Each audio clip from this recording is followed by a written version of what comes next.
দর্শক এই মুহূর্তে যারা আমাদের সাথে যুক্ত আছেন আপনারা দেখতে পাচ্ছেন যে অত্যন্ত উৎফুল্লের সাথে কিন্তু সাকিব সিনেমা দেখতে ঠিক এভাবেই ভিড় করেছে মধুমিতা সিনেমা হলে। এবং মধুমিতা সিনেমা হলের যে এই যে দীর্ঘ লম্বা লাইনটি দেখতে পাচ্ছেন, রাজধানীতে টানা বৃষ্টি উপেক্ষা করে কিন্তু ভক্তরা এইভাবেই এসেছেন সাকিব খানের সিনেমা দেখার জন্য। ভাই রে ভাই, এবার ইতিহাস গড়লো শাকিব খানের তাণ্ডব সিনেমা। ঈদের দিন সকাল হতে না হতেই দর্শকদের উপচে পড়া ভিড়। ঈদ মানেই যেন শাকিব খান, ঈদ মানেই প্রেক্ষাগৃহে মানুষের আনাগোনা।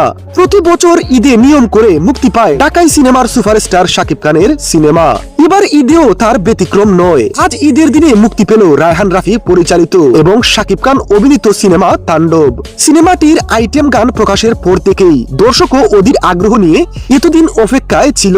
মুক্তির প্রথম দিনেই বোঝা গেল আলোচনা শুধু মুখেই নয়, প্রেক্ষাগৃহেও সাড়া পাচ্ছে এই তাণ্ডব সিনেমা।